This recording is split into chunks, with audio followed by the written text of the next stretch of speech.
மத்தேயு அவர்களுடைய prominent figure, அவர்களுடைய தலைவராக, யூதர்களுடைய தலைவராக இன்று வரை இருக்கிற மோசே. இந்த மோசேக்கு இவரை ஈக்குவல் பண்ணி, அல்லது இவர் தான் புதிய மோசே. நான் போன வாரம் சொன்னது எனக்கு ஞாபகம் இருக்கு. எபிரேயர்ல நீங்க பாத்தீங்கன்னா இஸ்ரவேல் ஜனத்தாரோடு கூட நான் புதிய உடன்படிக்கை பண்ணுகிறேன் அவருன்னு சொல்றாரு. இந்த புதிய உடன்படிக்கையும் நம்மளோட பண்ற மாதிரி சொல்லல, சபையோட பண்ற மாதிரி சொல்லல. இந்த புதிய உடன்படிக்கையும் கூட அந்த இஸ்ரவேல் ஜனத்தோட தான் நான் பண்றேன் அப்படிங்கிறார். நான் நினைக்கிறேன் எபிரேயர் 8வது அதிகாரம் நினைக்கிறேன். 8வது அதிகாரம் 8வது வசனம். அவர்களை குற்றப்படுத்தி அவர்களை நோக்கி, இதோ கர்த்தர் சொல்லுகிறது என்னவெனில், இஸ்ரவேல் குடும்பத்தோடும் யூதா குடும்பத்தோடும் நான் புது உடன்படிக்கையை ஏற்படுத்தும் காலம் வருகிறது. புது உடன்படிக்கை ஏற்படுத்தும் காலம் வருகிறது. சில சமயத்துல இந்த புதிய உடன்படிக்கை உபதேசம் அப்படின்லாம் சொல்றோம்ல, என்னமோ ஒண்ணு புதுசா கண்டுபிடிச்ச மாதிரி. புது உடன்படிக்கையின் உபதேசம், பழைய உடன்படிக்கை அப்படின்னு சொல்லுவோம். அப்புறம் அதுல பெரிய குழப்பம் வந்துடும். எது பழைய உடன்படிக்கை, எது புது உடன்படிக்கைன்ற ஒரு பெரிய பிரச்சனை வந்துடும். ஏன்னா இந்த பகுதி எல்லாத்திலையும் நான் இருந்திருக்கிறேன். பழைய உடன்படிக்கைன்னு இருந்திருக்கிறேன். பழைய உடன்படிக்கையை பேசும்போது அனல் பறக்க பேசுவோம். அப்பா அங்கேயே திடீர்னு ஆண்டவர் வந்தாலும் வந்துருவார், நெருப்ப கக்கீருவாருன்ற மாதிரி எல்லாம் பேசியிருக்கிறோம். நீ திருந்தலன்னா அவ்வளவுதான் அப்படின்ற மாதிரி எல்லாம் பேசியிருக்கிறோம். அப்பெல்லாம் இது பழைய உடன்படிக்கை தான் பேசுறோம்னு தெரியாது. மக்களை நல்வழிப்படுத்துறதுக்காக பேசுறோம். நம்மளே நல்லா இல்லை, ஆனாலும் மக்களை நல்வழிப்படுத்துறதுக்காக பைபிள்ல இருந்து ஞாயிற்றுக்கிழமை காலைல 45 நிமிஷம் பேசி ஆகணும். அதனால பேசியிருக்கிறோம். புரியுதுங்களா? நம்ம எதெல்லாம் ஜனங்களை செய்ய சொல்றோமோ அதெல்லாம் நானே செஞ்சிருக்க மாட்டேன். எதெல்லாம் செய்யக்கூடாதுன்னு சொல்றோமோ அதை நானே செஞ்சுக்கிட்டு இருப்பேன். ஆனா பேசணும் தானே, ஞாயிற்றுக்கிழமை காலைல பேசணும் தானே, பாயிண்ட்ஸ் பேசி ஆகணும் தானே. அப்போ நம்ம பேசுவோம். அதுல அனல் பறக்க பேசுறதுன்றது ஒரு ஃபயர் பிராண்ட் ப்ரீச்சர்ஸா இருந்தோம்னா நமக்கு வெளியெல்லாம் அழைப்புகள் வரும். அந்த மாதிரி விஷயங்கள்லாம் இருக்குதுன்னு வச்சுக்கோங்களேன். அது இதெல்லாம் வந்து ஒரு ஒரு ஒரு கிரேக்க முறை, ஓகேங்களா? யூத முறை கிடையாது. யூத முறை வந்து இது மாதிரி கத்திக்கிட்டு பெஞ்சை வேகமா அடிச்சு அந்த மாதிரிலாம் பேச மாட்டாங்க. அவங்க வந்து கான்வர்சேஷன்ல இருப்பாங்க. பிரசங்கம்னு சொன்னாலே அவங்களுக்கு டயலாக் தான், மோனோலாக் கிடையாது. ஒருத்தர் பேசி இன்னொருத்தர் பேசணும், கேள்வி கேட்கணும், பதில் சொல்லணும். பிரசங்கன்ற வார்த்தைக்கு அப்படிதான் போட்டிருக்கு. ஹீப்ரூ வேர்டு நீங்க பிரசங்கம், அவர் ஹி பிரீச்ட் அப்படின்ற இடத்துல போய் நீங்க அந்த ஹீப்ரூ வேர்டை வந்து நீங்க தேடி பார்த்தீங்கன்னா அதனுடைய அர்த்தம் வந்து டயலாக் மாதிரி வரும். ஆனா இந்த மோனோலோக் என்று சொல்லப்படுகிற தியேட்டர் ஆர்டிஸ்ட் மெத்தட் இருக்குல்ல, தியேட்டர் ஆர்டிஸ்ட் மெத்தட். இப்ப நான் வந்து ஒரு தியேட்டர் ஆர்டிஸ்ட் மாதிரி. இப்ப நீங்கெல்லாம் ரசிகர்களாக அல்லது பார்வையாளர்களாக உட்கார்ந்து இருக்கிறீங்க. நான் வந்து இன்னைக்கு உட்கார்ந்து பேசுறேன், அதனால உங்களுக்கு அவ்வளவா எப்படி இருக்குன்னு தெரியல. ஆனா நீங்க மற்ற இடங்கள்ல வந்தீங்கன்னு சொல்லி சொன்னா நான் நடப்பேன், நிற்பேன், ஒரு இடத்துல குரலை தாழ்த்தி, ஒரு இடத்துல குரலை உயர்த்தி, இன்ஸ்பிரேஷன் பண்ண வேண்டிய இடத்துல இன்ஸ்பிரேஷன் பண்ணி அப்படிலாம் பேசுவோம்.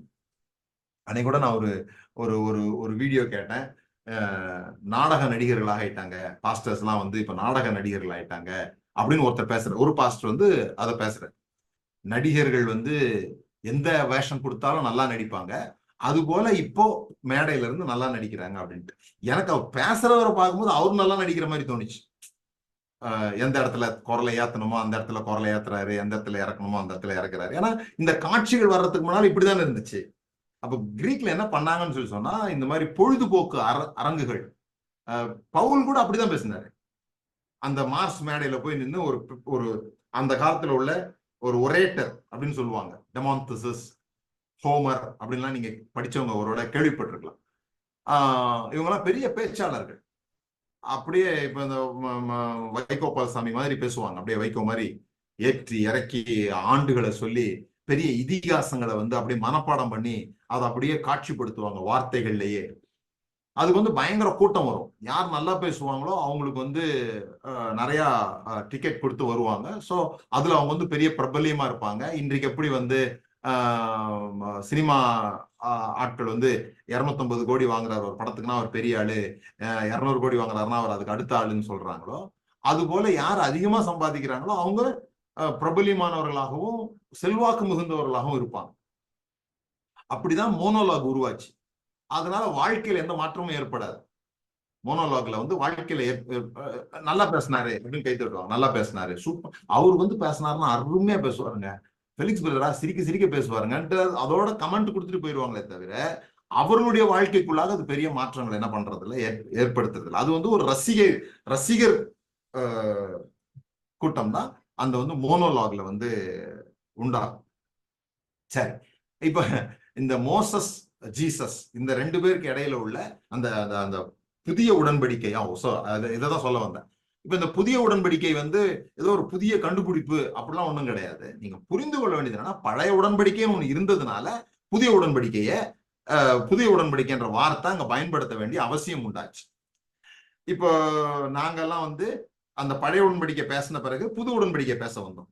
ஜோசப் ஃப்ரெண்ட்ஸ் பிரசங்கம் எல்லாம் கேட்ட பிறகு இது நல்லா இருக்குதே, நம்ம வாழ்க்கையில மாற்றங்கள் ஏற்படுதே அப்படின்னு சொல்லி ஒரு விஷயத்துக்கு வந்தோம். அப்படி வரும்போது சில கேள்விகள்லாம் வரும். இப்ப இயேசு கிறிஸ்து மலைப்பிரசங்கம் பேசினார். இந்த மலைப்பிரசங்கம் பழைய ஏற்பாட்டுல வருதா, பழைய உடன்படிக்கையில வருதா, புதிய உடன்படிக்கையில வருதா அப்படின்ற ஒரு கேள்வி வரும். இயேசு இது புதிய உடன்படிக்கையா பழைய உடன்படிக்கை? ஏன்னா நம்ம ஆளுங்க என்ன யோசிக்கிறாங்க, புதிய உடன்படிக்கைனா எப்படி வேணா வாழலாம், அதை வந்து கடவுள் மன்னிச்சுட்டாரு, செய்ய போற பாவத்தெல்லாம் கடவுள் மன்னிச்சுட்டாருன்ற காரணத்துக்காக எப்படி வேணா வாழலாம் அப்படின்னு புதிய உடன்படிக்கையை பேசுறவங்க சொல்றதாக நினைத்து கொண்டார்கள். இது ஏதாவது புரிஞ்சுதா உங்களுக்கு? புதிய உடன்படிக்கையை பேசுறவங்க எப்படி வேணா வாழுங்கன்னு சொல்றதாக மத்தவங்க நினைச்சுக்கிட்டாங்க. புதிய உடன்படிக்கை பேசுறவங்க அப்படி சொல்லல, நானும் அப்படி சொல்லல, யாரும் அப்படி சொல்லல. ஆனா அப்படி லைசன்ஸ் கொடுத்துட்டாங்கன்னு சில பேர் நினைச்சுக்கிட்டாங்க. அப்ப அவங்க சொல்ற காரியம் என்னன்னா, புதிய உடன்படிக்கையிலேயே இயேசு வந்து காரியத்தை வந்து இன்னும் ஸ்ட்ராங்கா தான் ஆக்குனாரு. என்ன ஸ்ட்ராங்கா ஆக்குனாரு? மிந்தியாவது வந்து கொலை பண்ணாதான் குற்றம், இப்போ வந்து கோபப்பட்டாலே குற்றம். மிந்தி வந்து ஒரு பெண்ணை இச்சையோடு மிந்தி வந்து உபச்சாரம் செஞ்சாதான் குற்றம். இப்போ ஒரு பெண்ணை இச்சையோட பார்த்தாலே, ஒரு முறை பார்த்துட்டு மறுபடியும் இப்படி பார்த்தாலே அவுட் நீ, அதனால ஒரே முறை பார்த்துக்கிட்டே இரு அப்படின்ற மாதிரி ரொம்ப ஸ்ட்ரிக்டா இயேசு வந்து கொண்டுட்டாரு. பழைய உடன்படிக்கை இன்னும் ஸ்ட்ரிக்டா கொண்டதுதான். அது பேர் கவர்னன்ட் தியாலஜினே ஒரு தியாலஜி இருக்கு. பழைய ஏற்பாட்டிலேயாவது 613 கட்டளைங்க தாங்க இருந்தது. ஆனா புதிய உடன்படிக்கையில 1050 கட்டளைகள் இருக்கு. நம்ம நிறைவேற்ற வேண்டிய 1050 கட்டளைகள் இருக்கு.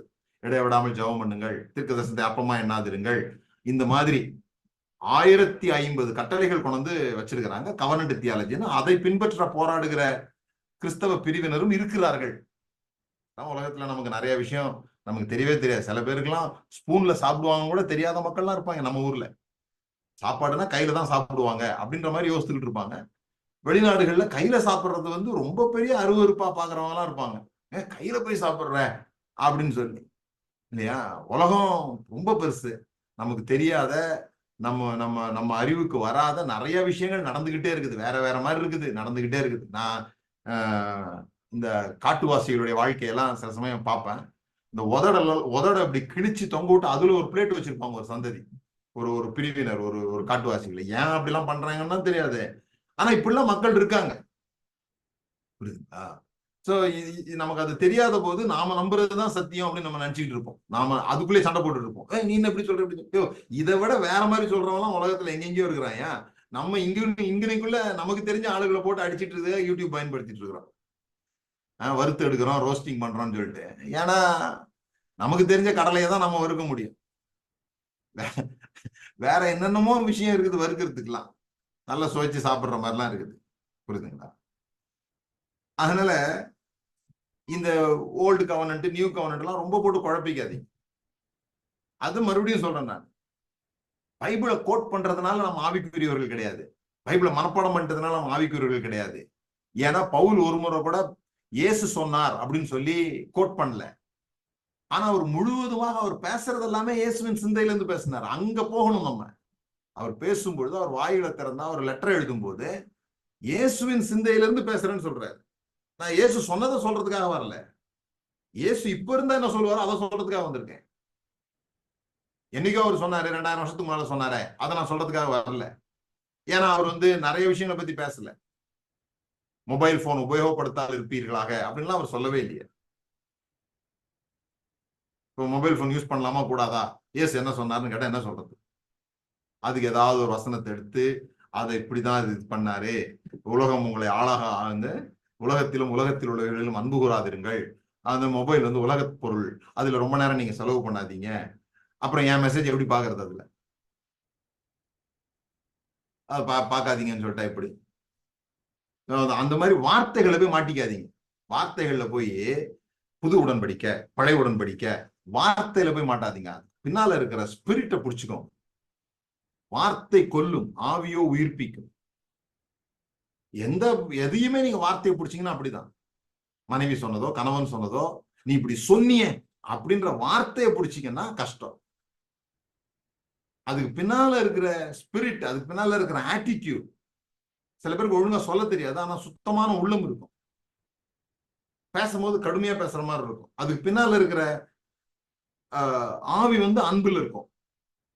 இப்படி செய்யறாங்களே அப்படின்ற மாதிரி இருக்கும். இதை புரிஞ்சுக்கிட்டோம்னா நிறைய பிரச்சனைகள் நம்ம தீர்க்க முடியும். அதே மாதிரிதான் உபதேசங்களும் கூட. இந்த மாதிரி இந்த உபதேசம்லாம் ஒரு வார்த்தை இதுக்குள்ள போய் மாட்டாதீங்க. ஒரு நேமுக்குள்ள போய் மாட்டாதீங்க. நேம் பண்ணாதீங்க. ஓகே.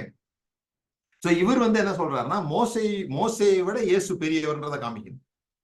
அதுதான் இப்போ இவர் தான் புதிய மோசேன்னு காமிக்கிறதுக்காக தான் அப்படியே இஸ்ரவேலுடைய வரலாற இயேசுனுடைய வரலாறாக மாற்றி இருப்பார். அதுவும் அந்த ஆரம்ப கட்டத்துல நீங்க பாத்தீங்கன்னா ரொம்ப அருமையா அவர் இது பண்ணுவார். எப்படி இயேசு பிறக்கும் போது ஒரு சூழல் இருக்குது, அதே போல மோசே பிறக்கும் போது ஒரு சூழல் இருந்துச்சு. இது ரெண்டும் கஷ்டமான ஒரு சூழலா இருக்கும். இவர் சத்திரம் இல்லாம தேடுவாங்க, அந்த மாதிரிலாம் எழுதுவாங்க. அங்க பாத்தீங்கன்னு சொல்லி சொன்னா மோசே பிறக்கும் போது ஒரு கட்டளை இருக்கும், அதுக்காக பயந்து அவரை மறைச்சு வைப்பாங்க. அதாவது அந்த பிள்ளை சுதந்திரமா பிறக்க முடியலன்ற மாதிரி ஒரு காட்சியை கொண்டு வருவாங்க. ரெண்டாவது அந்த பிள்ளையும் ராஜா கொல்ல தேடுவாரு, இந்த குழந்தையும் ராஜா கொல்ல தேடுவாரு.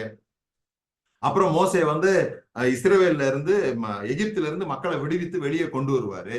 இயேசுவும் எகிப்துல இருந்து தான் வெளியே கொண்டு வருவாரு. என் குமாரனை எகிப்திலிருந்து கொண்டு வருவேன்னு சொன்ன அது போல அவர் வெளியே கொண்டு வருவாரு. மோசே பார்வோனின் அடிமைத்தனத்திலிருந்து ஜனங்களை வெளியே கொண்டு வந்தாரு. இயேசு கிறிஸ்து ஆவிக்குரிய அடிமைத்தனத்திலிருந்து ஜனங்களை வெளியே கொண்டு வந்தார். ஸ்பிரிச்சுவல் ஸ்லேவரில இருந்து வெளியே கொண்டு வந்தாரு. அவங்க வெளியே வரும்போது அவர்கள் செங்கடலையும் யோர்தானையும் கடந்து வந்தாங்க, அதை பிளந்து வந்தாங்க. இவர் யோர்தானில் ஞானஸ்தானம் எடுத்து தண்ணீரை விட்டு இல்லைங்களா? ஏன்னா அப்படி செய்யறாங்க. தங்களுடைய ஆலயத்தினுடைய புனிதத்தை காப்பாற்றணும்னு சொல்லி மனுஷங்களை தூரமா ஆலயத்தோடு புறம்பாக்குறாங்க. இதெல்லாம் அவர் எதிர்க்கிறார். சோ அவர் என்ன சொல்றாருன்னு சொல்லி சொன்னா, நான் 5:17 இந்த மத்தேயு 5:17 நியாயப்பிரமாணத்தை ஆகிலும் தீர்க்க தரிசனங்களை ஆகிலும் அழிக்கிறதற்கு வந்தேன் என்று எண்ணிக்கொள்ளாதீங்கள், அழிக்கிறதற்கல்ல நிறைவேற்றுகிறதற்கே வந்தேன்.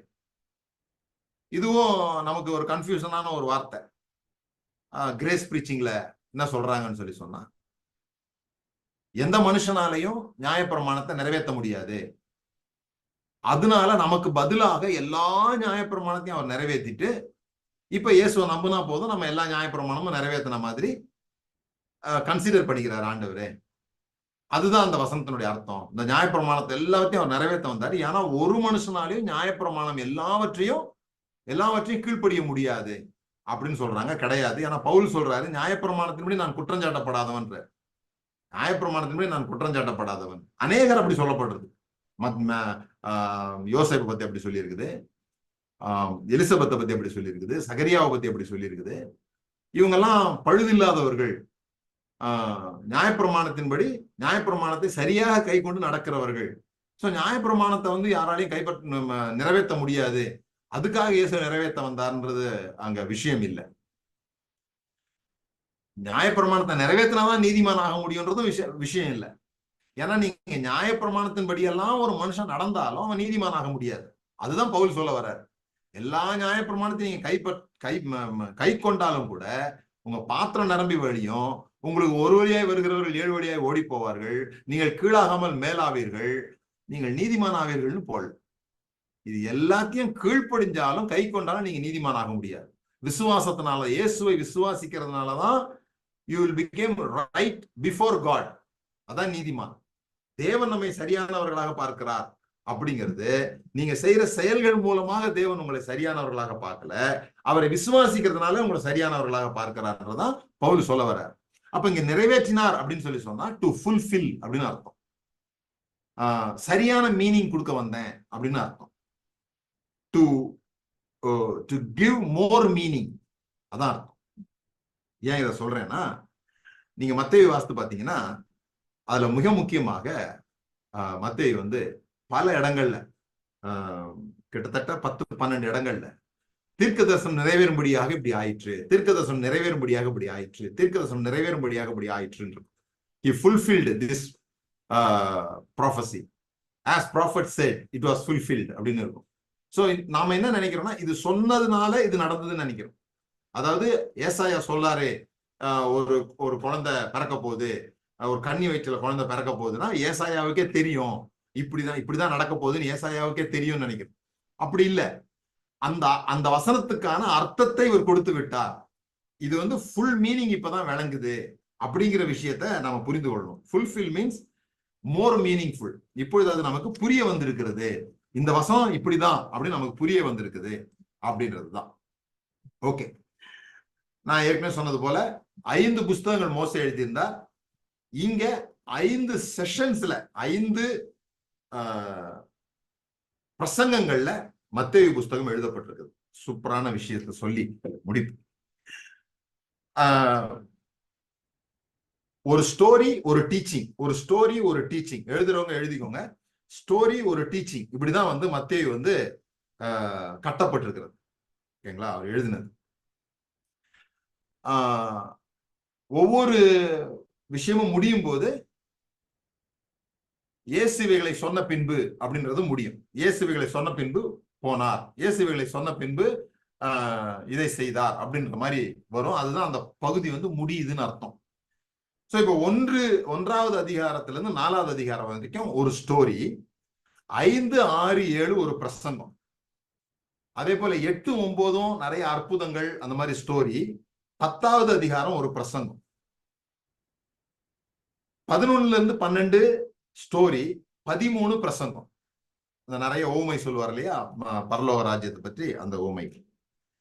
பிறகு 14ல இருந்து 17 ஸ்டோரி, 18 பிரசங்கம், 19ல இருந்து 22 ஸ்டோரி, 23ல இருந்து 25 பிரசங்கம். ஆக மொத்தம் 5 பிரசங்கம். 5வது அதிகாரத்துல இருந்து 7வது அதிகாரத்துக்கு ஒரு பிரசங்கம், 10வது அதிகாரம் ஒரு பிரசங்கம், 13வது அதிகாரம் ஒரு பிரசங்கம், 18 ஒரு பிரசங்கம், 23ல இருந்து 25 ஒரு பிரசங்கம். 5 பிரசங்கங்கள் வைத்துக் கொள்ளுங்க.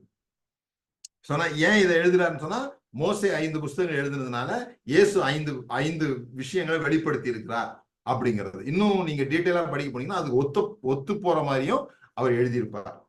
சோ ஏன்னா கடைசி வந்து ஐயோ ஐயோ அப்படின்னு வரும். நீங்க உபாகம புஸ்தகம் வாசித்து பாத்தீங்கன்னா எப்படி இஸ்ரவேல் முடிவுக்கு வரும், எப்படி இஸ்ரவேலுக்கு வந்து கடைசியில சாபங்கள் சொல்லப்பட்டிருக்கிறது அப்படிங்கறத நீங்க ஒத்து பார்க்கலாம். இதுல இது வந்து ஒரு ஒரு ஒரு பொயாட்டிக் விஷயம். இந்த 5 டீச்சிங்ஸும் எங்க நடந்தது அப்படிங்கிறது ரொம்ப முக்கியமான விஷயம். 5, 6, 7 மலைப்பிரசங்கம்னு சொல்லுவோம், மலைப்பிரசங்கம். அதே போல இந்த 24வது அதிகாரம், 23ல இருந்து 24 இருக்குல்ல, அந்த 24வது அதிகாரம் அவர் ஒலிவ மலையில் இருந்த போது அப்படின்னு வரும். அப்ப முதல் பிரசங்கமும் கடைசி பிரசங்கமும் மலையில நடந்தது. அவர் மலையில் உட்கார்ந்து பேசினது, ஆன் த மவுண்டன். இந்த 2வது பிரசங்கமும் 4வது பிரசங்கமும் நிலத்தில இருந்து பேசினது, பட்டணத்துல பேசினது. 2 விஷயம் மலையில, அதுக்கு 2 விஷயம் பட்டணத்துல, லேண்ட்ல. 2 மலை, 2 லேண்டு. இப்ப மத்தேயு 13 தான் சென்டர். இதுதான் ரொம்ப முக்கியமான விஷயம். மத்தேயு 13 தான் மத்தேயு புஸ்தகத்தினுடைய அந்த பாடல்ல மையம். பாடல்ல வந்து அந்த மையத்தை தான் கவனிக்கணும். இதெல்லாம் நம்ம வந்து அங்க டீச் பண்ற விஷயங்கள். 13:1 வாசிக்கிறேன். இயேசு அன்றைய தினமே வீட்டிலிருந்து புறப்பட்டு போய் கடலோரத்தில் உட்கார்ந்தார். 2 மலை, 2 நிலம், நடுவுல தண்ணி. புரிஞ்சிச்சா உங்களுக்கு? நீங்க அந்த மலையில உட்கார்ந்து 8 பீட்டிடியூட்ஸ்ல ஆரம்பிப்பார், பாக்கியவான்கள் ஆரம்பிப்பார். ஆவியில் எளிமை உள்ளவர் பாக்கியவான்கள், பரலோக ராஜ்யம் அவர்களுடையது அப்படின்னு ஆரம்பிப்பார். ஆனா அந்த ஒலிவ மலை பிரசங்கம் இருக்குல்ல, இந்த 23 7 ஐயோல ஆரம்பிப்பார். இவர்களுக்கு ஐயோ, இவர்களுக்கு ஐயோ, இவர்களுக்கு ஐயோன்னு சொல்லிட்டு. இந்த முதல் பிரசங்கம் எப்படிப்பட்ட மக்களுக்குரியது இந்த தேவனுடைய ராஜ்யம் சொல்லப்பட்டிருக்கும். இந்த கடைசி பிரசங்கம் எப்படிப்பட்ட மக்களுக்கெல்லாம் இந்த தேவனுடைய ராஜ்யம் கிடையாது, எப்படிப்பட்ட மக்களுக்குரியவைகள் அல்ல என்பதை பத்தி சொல்லியிருப்பார். இதுல முக்கியமான விஷயம் நம்ம கவனிக்க வேண்டியது, மலை, நிலம், தண்ணீர், நிலம், மலை. உன்னதத்திலிருந்து அவர் இறங்கி மரித்து உயிர்த்தெழுந்து பரமேறினார். புரியுதுங்களா உங்களுக்கு? இந்த வடிவம் எப்படி எழுதியிருக்கிறாங்கன்றது. மவுண்டன் ஹை, உன்னதம், பூமிக்கு வர்றார், உன்னதத்திலிருந்து பூமிக்கு வர்றார். தண்ணி, எப்பொழுதுமே தண்ணி அவர்களுக்கு ஆபத்தானது. தண்ணீர் பாதாளத்தை குறிக்குது.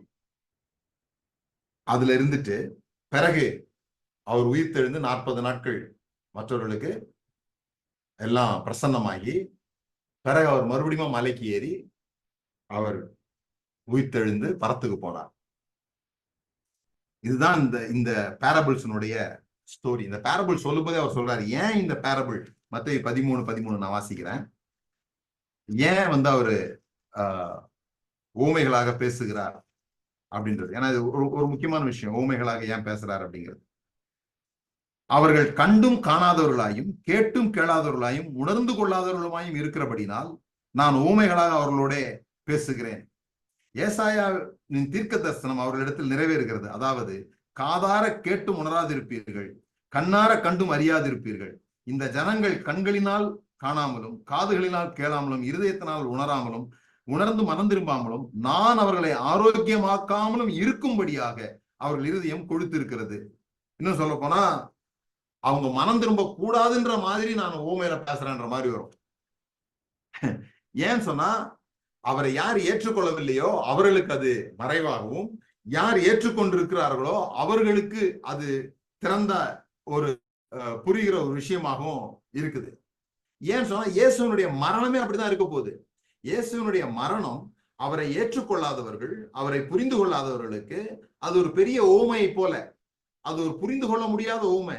எப்படி ஒரு மேசியா, எப்படி ஒரு தேவனுடைய குமாரன், எப்படி இவ்வளவு அற்புதங்களை செய்தவர், காதை எடுத்து ஒட்ட வைத்தவர் எப்படி கொல்லப்பட முடியும்? இது ஒரு ஊமை. இது அவர்களுக்கு புரிந்து கொள்ள முடியாத பேரபிள், புரிந்து கொள்ள முடியாத ஒரு ரிடில். அவர்களுக்கு ஒரு விடுகதையை போல இருக்குது. அவங்களுக்கு அது ரிவீல் ஆக மாட்டேங்குது, அவரை நம்பாதவர்களுக்கு.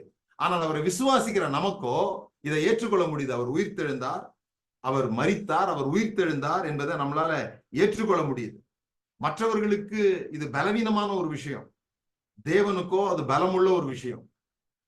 அதுதான் பவுல் எழுதுகிறார்.